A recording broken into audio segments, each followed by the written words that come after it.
مبسملا ومحمدلا ومصليا ومسلما، أما بعد، فأعوذ بالله من الشيطان الرجيم. بسم الله الرحمن الرحيم. إنا أنزلناه في ليلة القدر، وما أدراك ما ليلة القدر. ليلة القدر خير من 1000 شهر. تنزل الملائكة والروح فيها بإذن ربهم من كل أمر سلام، هي حتى مطلع الفجر. عن عائشة رضي الله تعالى عنها أن رسول الله صلى الله عليه وسلم قال: تحروا ليلة القدر في الوتر من 10 الأواخر من رمضان. أخرجه البخاري رحمه الله في صحيحه. اللهم صل على سيدنا محمد وعلى آل سیدنا محمد وبارک وسلم. ماہ رمضان یہ ماہ شفا ہے. جس طرح رمضان میں روحانیت کی ترقی ہوتی ہے، بندہ روزہ رکھتا ہے، نماز پڑھتا ہے، تراویح پڑھتا ہے، تو اس کی روحانیت کو ترقی حاصل ہوتی ہے. اسی طرح جسمانی ترقی بھی ہوتی ہے. آج سائنسداں کہہ رہے ہیں کہ فاسٹنگ کرنا چاہیے. سمجھ رہے، فاسٹنگ سے انسان بڑی بڑی بیماریوں سے محفوظ ہو جاتا ہے، یہاں تک کہ کینسر جیسی بیماری سے بھی بچ جاتا ہے. اللہ تعالیٰ نے ہم پر بڑا کرم کیا، فضل کیا کہ ہمیں روحانیت کے اعتبار سے بھی پاک کیا اور جسم کے اعتبار سے بھی بیماریوں سے محفوظ رکھنے کے لیے اللہ تعالیٰ نے مسلمانوں کو ماہ رمضان عطا فرمائے. ابن جوزی فرماتے ہیں کہ اگر قبر والوں سے پوچھا جائے کہ تم کس بات کی آرزو کرو گے، تو قبر والے کہیں گے کہ ہمیں رمضان المبارک کی ایک شب عطا کر دی جائے، ایک رات عطا کر دی جائے، یا ایک دن عطا کر دیا جائے. اتنا یہ بابرکت مہینہ، اتنے بابرکت اس کے دن، اتنی بابرکت اس کی راتیں. لیکن یہ راتیں اور یہ دن ان حضرات کے لیے جو قدر کرنے والے ہیں. شب قدر اس کے لیے شب قدر ہے جو قدر کرنے والے ہیں. قدر کرنے والوں کے لیے ہر شب شب قدر ہے. قدر کرنے والوں کے لیے ہر شب شب قدر ہے. انہیں انتظار نہیں ہے کہ 27ویں شب آئے. عوام کے اعتبار سے عوام میں کیا مشہور ہے؟ عوام یہ سمجھتی ہے کہ جو رمضان المبارک کی 27ویں شب ہے یہی شب قدر ہے، اور عوام نے اس کو فکس کر لیا. بھائی آج چلو تراویح میں قرآن ختم ہوگا، پھر اس کے بعد میٹھے کا انتظام ہے، لڈو ملنے والے ہیں، آج شب قدر ہے. حالانکہ نبی علیہ السلام کی تعلیم یہ بتاتی ہے، روایت یہ بتلاتی ہے کہ شب قدر نبی علیہ السلام فرماتے ہیں، صحیح بخاری کی روایت ہے، تحروا لیلۃ القدر فی الوتر من 10 الاواخر من رمضان. محبوب علیہ السلام ارشاد فرماتے ہیں کہ تم شب قدر کو رمضان کے آخر عشرے کی طاق راتوں میں تلاش کرو.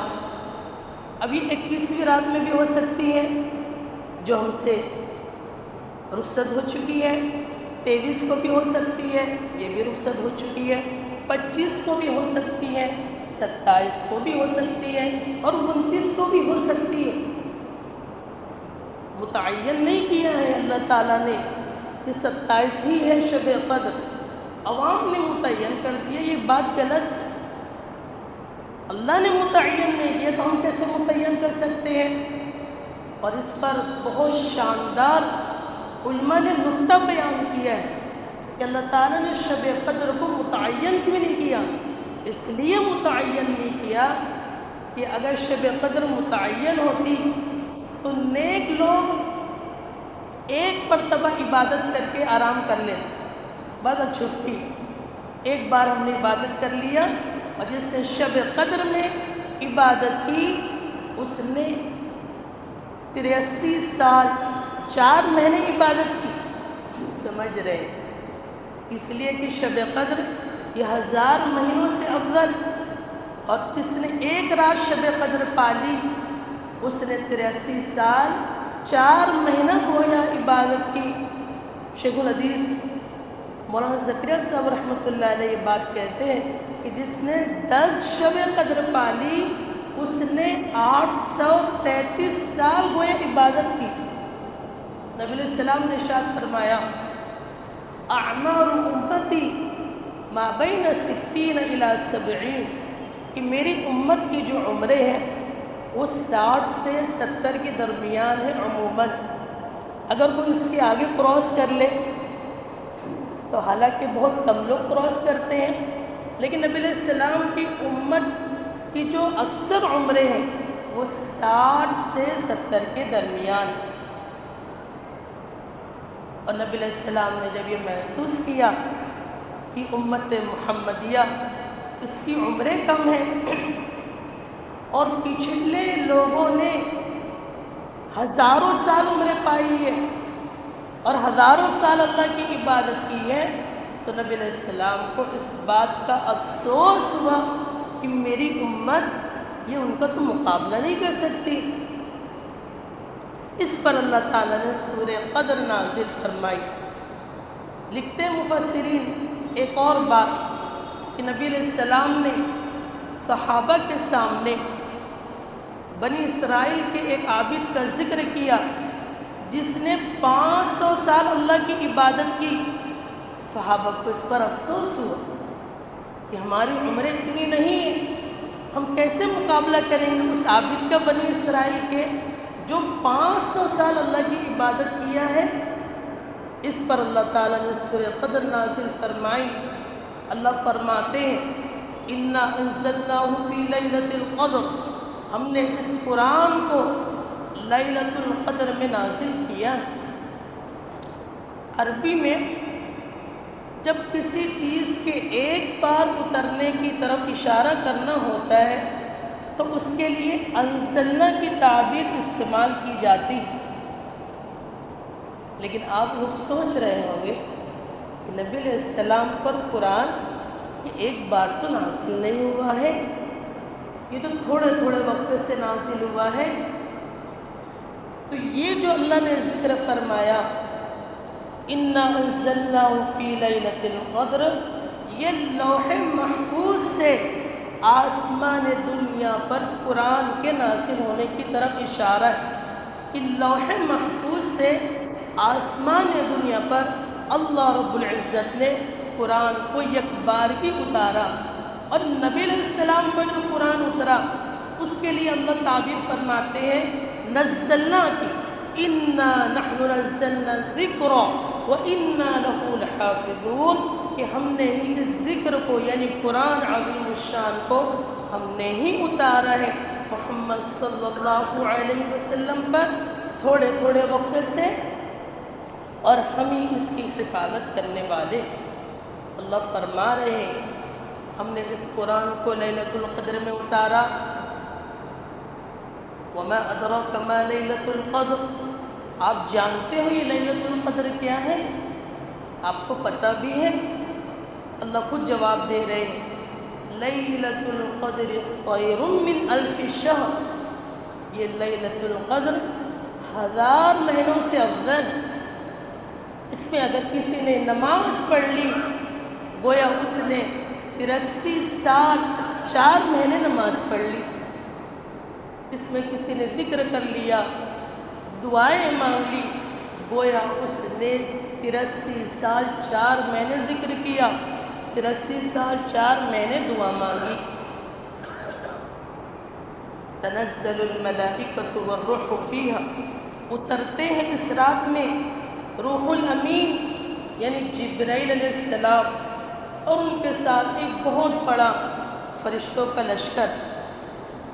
جبرائیل علیہ السلام اترتے ہیں مغرب کے بعد سے، اور خانہ کعبہ پر ان کے ہاتھ میں ہوتا ہے ایک سبز علم، سبز جھنڈا، اس کو خانہ کعبہ پر رکھتے ہیں، کھڑا کر دیتے ہیں اور فرشتوں سے کہتے ہیں کہ جاؤ آپ، جو اس رات اللہ کی عبادت کر رہا ہے، جو اس رات نماز پڑھ رہا ہے، جو اس رات کھڑا ہے یا بیٹھا ہے، سمجھ رہے ہیں اور دعائیں مانگ رہا ہے، جا کر ان کی دعاؤں پر آمین کہو، ان کو سلام کرو، ان کو مصافحہ کرو۔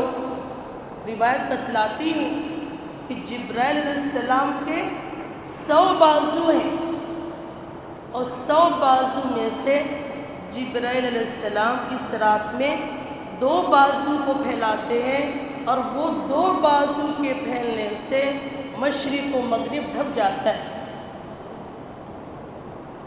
اور جب صبح ہو جاتی تو حضرت جبرائیل علیہ السلام اعلان کرتے بھائی چلو کچھ کر لو، واپس چلو۔ فرشتے حضرت جبرائیل علیہ السلام سے پوچھتے ہیں کہ اس مقدس رات میں اللہ رب العزت نے احمد صلی اللہ علیہ وسلم کی امت کے ساتھ کیا معاملہ فرمایا؟ حضرت جبرائیل کہتے ہیں کہ اللہ تعالیٰ نے ان پر رحم فرمایا، ان پر توجہ فرمائی، اور 4 آدمی کے علاوہ سب کی مغفرت کر دی۔ 4 بدنصیب ایسے ہوتے ہیں جو اس مقدس رات میں بھی اللہ کی رحمت سے محروم ہوتے۔ اللہ تعالیٰ ہماری سب کی حفاظت فرمائے۔ کون ہے وہ 4 بدنصیب؟ سب سے پہلا شرابی، نشے کا عادی، اس کی شب قدر میں مغفرت نہیں ہوتی۔ دوسرا مشاحن، جو دل میں کینہ رکھتا ہے، بغض رکھتا ہے ایمان والے کے تعلق سے، اس کی بھی مغفرت نہیں ہوتی۔ اور تیسرا والدین کا نافرمان۔ کتنی بھی نمازیں پڑھ لو آپ، کتنی بھی ہم نمازیں پڑھ لیں، کتنے بھی ہم دین کے کام کر لیں، چاہے تبلیغ میں 100 بار 4 مہینے لگا لیں، چاہے تبلیغ میں بیرون وقت لگا لیں، چاہے ہم خانقاہ میں 10 مرتبہ اعتکاف کر لیں، چاہے ہم شب قدر میں اتنی عبادت کریں کہ الٹے لٹک جائے، سمجھ رہے، اور اتنا روئے جو مسجد کا کارپیٹ وہ گیلا ہو جائے، حالانکہ ایسا کوئی روتا نہیں ہے۔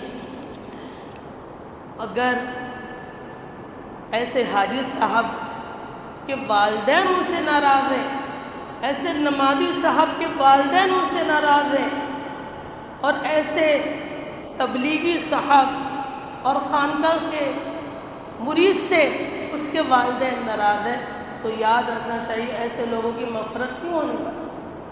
میں یہ بات بڑی درد سے کہتا ہوں، بھائی نیکیاں خوب کرتے ہو لیکن جھکنے کے لیے آپ تیار نہیں۔ آج اکثر لوگوں کی رشتہ داریاں ٹوٹی ہوئی، ماں انتظار کرتی ہے کہ میرا لال پچھلی عید میں نہیں آیا تھا، ہو سکتا ہے اس عید میں آ جائے، لیکن اس لال کے پیر زمین پر تھوڑی ہیں، یہ تو اپنی جوانی کے نشے میں مست ہے، اور اس کے مال نے اس کو ایسا فرعون بنا دیا ہے کہ یہ سمجھتا ہے کہ مجھے والدین کی دعاؤں کی ضرورت نہیں، میں اپنے پیسے سے اپنی لائف اسٹائل جو انجوائے کر رہا ہوں میں اپنے پیسے کی بنیاد پر کر رہا ہوں، مجھے ماں باپ کی دعاؤں کی ضرورت نہیں۔ بیٹا جب جائیں گے نا والدین دنیا سے، جب پتہ چلے کہ تو پیسے کی بنیاد پر جی رہا تھا کہ کوئی ذات تھی، میں ڈوبتا تھا تو سمندر مجھے اچھال دیتا ہے، تو والدین کے نافرمان کی اس مقدس رات میں مغفرت نہیں ہو۔ ہم میں سے اگر کوئی ایسے ہوں گے، جہاں تک میرا حسن ظن ہے کوئی نہیں ہوگا، اگر ہوں گے تو جا کر پیر پکڑو اپنے والدین کے۔ آپ کی کوئی نیکی کام آنے والی نہیں اگر آپ کے والدین آپ سے ناراض۔ اور تیسرا شخص جس کی اس رات مغفرت نہیں ہوتی، وہ رشتہ توڑنے والا، چوتھا بلی۔ شرابی کی نہیں ہوتی، مشاحن کی نہیں ہوتی، یعنی کینہ پرور، مسلمانوں کے تعلق سے بغض رکھنا، اور والدین کا نافرمان، اور چوتھا رشتہ توڑنے والا۔ اس میں بھی بہت سے لوگ مبتلا ہیں، سمجھ رہے ہیں، حافظ صاحب ہیں اور بھائی سے رشتہ داری ٹوٹی ہوئی ہے، تبلیغ میں کافی وقت بھی لگا ہے، اور سگی بہن سے بات بن، اور اعتکاف کرتے فلاں شیخ کی صحبت میں رمضان میں ممبئی جا کر، اور سگے بھائی سے بات بن ہے، اور لمبی لمبی داڑیاں اور لمبی لمبی پگڑیاں اور لمبے لمبے جھبے، کچھ کام آنے والے نہیں ہیں۔ سنو میری بات میں کیا گیا، اس لیے اگر ہم چاہتے ہیں کہ اللہ ہمارے ہو جائے تو تھوڑا تکبر سے نیچے آنا ہو، اپنے آپ کو جھکانا ہوگا، اور جن سے ہماری رشتہ داریاں ٹوٹی ہیں ان سے جا کر معافی مانگنا ہو، ورنہ رہو اسی تکبر کے ساتھ، اس اکڑ کے ساتھ۔ اللہ نے بھی طے کر رکھا ہے کہ مغفرت نہیں کرنا ہے ایسے لوگوں کو۔ تو لیلۃ القدر ہر اس شخص کے لیے ہے جو قدر کرنے والا ہے، ورنہ ہر سال کے رمضان کو ہم ضائع کر رہے ہیں، یہ کچھ ایام بچے ہیں اس کو بھی ضائع کر دیں گے تو کیا فائدہ بھائی؟ اس لیے جو ایام بچے ہیں اس کو قیمتی بنائیے، وقت گزاری مت کیجیے، اپنے رمضان کو وصول کیجیے اور اپنے اللہ سے اپنا تعلق بنائیے۔ ہم اعتکاف والوں سے کہتے ہیں، جو اعتکاف میں آئے ہیں ان کا مقصد ہے اللہ کے در سے چمٹ جانا، بالکل چمٹ جاؤ، اور ایسا اللہ سے لو لگاؤ کہ جب اعتکاف سے نکلو گے تو مخلوق کے سامنے تمہیں ہاتھ پھیلانے کی ضرورت نہیں پڑنی چاہیے۔ جب تمہیں کوئی مسئلہ ہو، جب تمہیں کوئی ضرورت ہو تو تمہارے بس یوں ہاتھ اٹھنا چاہیے، اور تمہاری وہ ضرورت پوری ہو جانی چاہیے، اور جب تمہارا اللہ سے تعلق مضبوط ہو جائے گا تو ایسا ہونا یقینی، سمجھ رہے ہیں۔ اسی طرح ایک مسئلہ سنو کہ تراویح پڑھانے والے حافظ صاحب قرآن سنا کر اس کی اجرت لے سکتے ہیں، اور کیا تراویح پڑھانے والے حافظ صاحب کو اجرت دینا جائز ہے؟ تو صحیح مسئلہ یہ ہے کہ اگر حافظ جی جو تراویح پڑھاتے ہیں وہ اگر کہتے ہیں کہ میں تراویح پڑھاؤں گا تو مجھے اجرت چاہیے، 2 لاکھ روپے لگتے، 3 لاکھ روپے لگتے، تو ایسے حافظ جی کے پیچھے تراویح جو لوگ پڑھیں گے ان کو کوئی ثواب ملنے والا نہیں، اور ایسے حافظ جی کا اجرت مانگنا بالکل ناجائز اور حرام۔ ابھی پورا مسئلہ نہیں ہے، ابھی غور سے سنتے جاؤ۔ اور اگر کوئی اجرت دے بھی رہا ہے تراویح کے نام پر تو دینے والا بھی گناہگار، دونوں کو ثواب نہیں ملے۔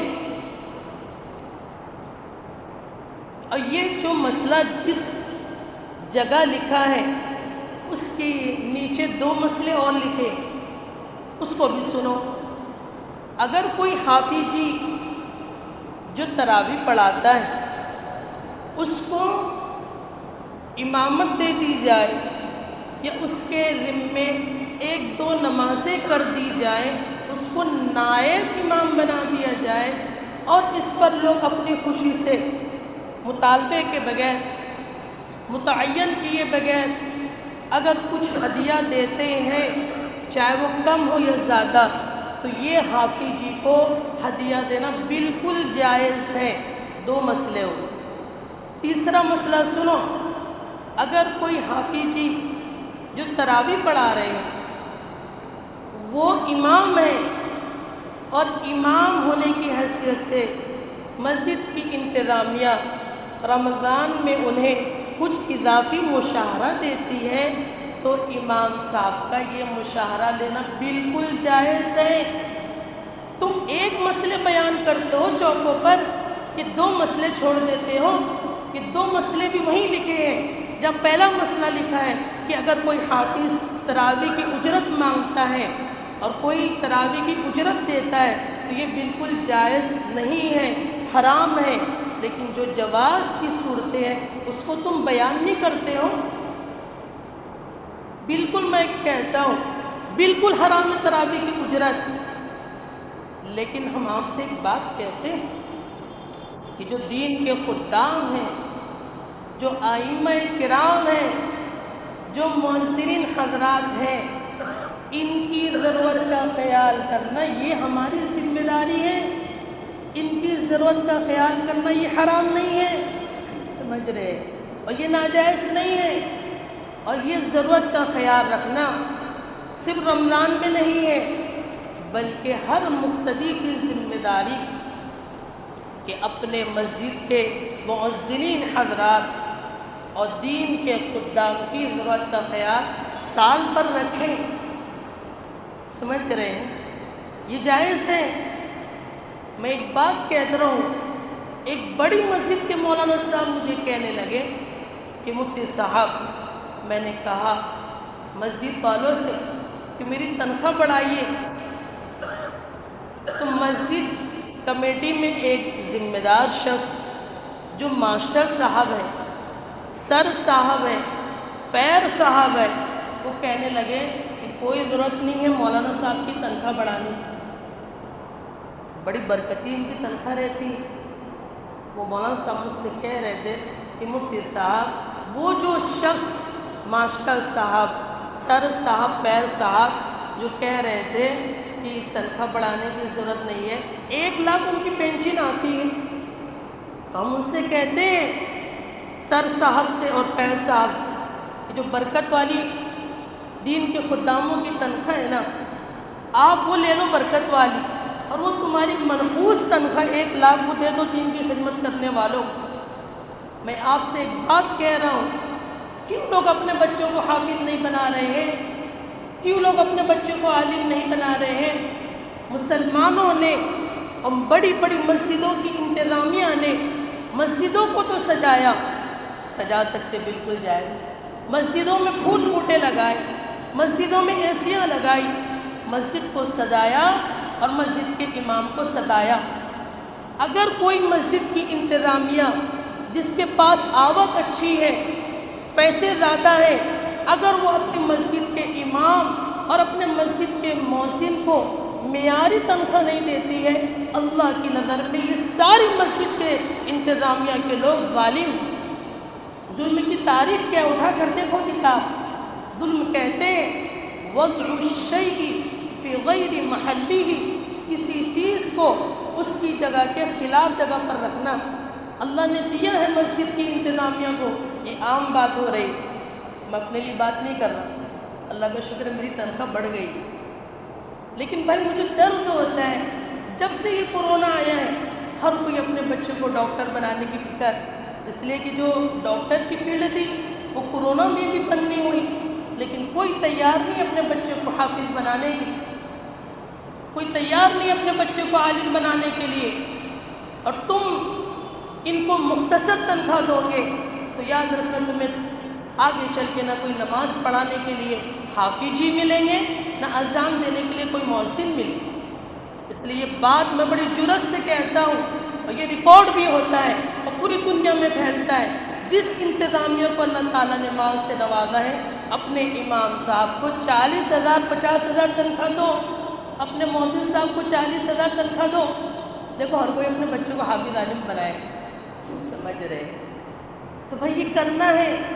اور دوسری چیز، اپنی مسجدوں میں رمضان کے بعد مکتب کے نظام کو مضبوط کرنا، یہ مسجد کی انتظامیہ کا کام۔ ابھی صدر کے جو متولی صاحب ہیں حاجی الطاف صاحب، ان کا فون آیا کہ مفتی صاحب لوگ آپ کو بڑا یاد کر رہے ہیں ناگپور میں، آپ کو آ جانا تھا رمضان میں یہیں تراویح سنانے۔ ہم نے کہا کہ ہم کامٹی میں متعین ہو گئے، پرمننٹ ہو گئے، اس لیے آئے نہیں۔ تو انہوں نے پوچھا کہ آپ کے مکتب کا کیا نظام؟ ہم نے ان سے یہ بات کہی کہ اگر آپ نے صدر جامع مسجد میں مکتب کا نظام مضبوط نہیں کیا، کل قیامت کے دن اللہ آپ کو پکڑے گا۔ اور ہر مسجد کی انتظامیہ کو ہم یہ بات کہتے ہیں، بھائی تم نیٹ کے ایگزام کی تیاری کے لیے لاکھوں روپے کی ٹیوشن لگاتے ہو، اور مکتب کے نظام کے لیے تم کیا نظام بنا کے رکھتے؟ کوئی اہمیت نہیں ہے۔ زبان سے کہتے ہیں کہ قرآن سے بڑی کوئی کتاب نہیں، اور عمل سے بتاتے ہو کہ قرآن کی کوئی اہمیت نہیں۔ 100 روپے کوئی لے کر آ رہا ہے، 200 روپے لے کر آ رہا ہے، اور کوئی آ رہا ہے تو ایک شلوار اوپر ہے، ایک شلوار نیچے ہے، اور کوئی آ بھی رہا ہے، کوئی نہیں بھی آ رہا ہے۔ اس لیے مکتب کے نظام کو مضبوط کیجیے، اور جو یہ دین کے خدام ہیں یہ تم سے سوال نہیں کریں گے۔ ابھی ایک صاحب آئے، لا کر ایک جوڑا ہدیہ دیے، کہنے لگے مفتی صاحب جتنے بھی امام ہیں مؤذنین ہیں سب کو ایک جوڑا ہدیہ دے رہا ہوں۔ میں نے کہا اللہ آپ کے مال میں برکت عطا فرمائے، اچھی چیز ہے۔ پھر انہوں نے مجھ سے کہا کہ مفتی صاحب کچھ ضرورت رہی تو بتانا۔ ہم نے ان سے وہی بات کہی جو ہم کہتے ہیں کہ پیارے اللہ تعالیٰ آپ کی اور ہماری ضرورت کو پورا فرمائے، اور ہم سب کو اپنے در کا سوالی بنائے۔ ان کا بیٹا ایسا دیکھ رہا تھا مجھے، ہماری ضرورت کو اللہ پورا کریں۔ جب ہم اسکول چھوڑے تھے تو لوگ ہمارے گھر آئے کہ بھائی مت جاؤ مدرسہ، کھاؤ گے کہاں سے، پیسے بہت کم ملتے ہیں۔ اللہ کا شکر ہے ابھی ہمارے پاس کھانے کا اتنا ہوتا ہے کہ ہمیں دوستوں سے کہنا پڑتا ہے بھائی رات میں ہمارے ساتھ کھانا کھاؤ، سمجھ رہے۔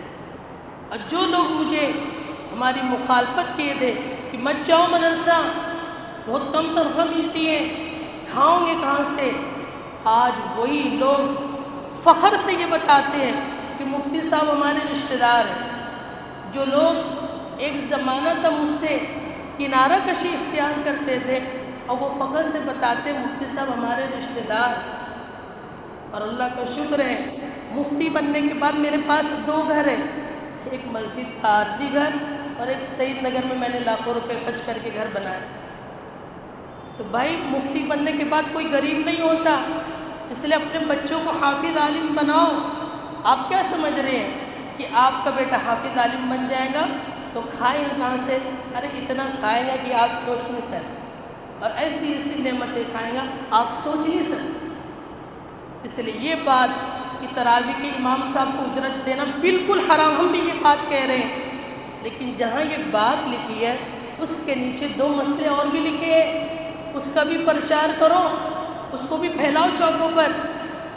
اور ایک اہم بات جس بات پر میں اپنی بات ختم کرنے لگا ہوں، میں یہ بات بڑے درد سے کہہ رہا ہوں کہ جس طرح آپ رمضان میں مسجد کو آباد کر رہے ہیں، رمضان کے بعد اس مسجد کو ویران مت کریں، ورنہ یہ مسجد آپ کے لیے بد دعا کریں گی، اور جب یہ مسجد آپ کے لیے بد دعا کریں گی تو آپ چاہے کتنے ہی بڑے مقام پر پہنچے ہوئے ہوں، آپ کتنے بڑے مفسر قرآن ہوں، آپ کتنے بڑے مفتی ہوں، آپ کتنے بڑے عالم ہوں، اس بد دعا سے آپ بچیں گے نہیں۔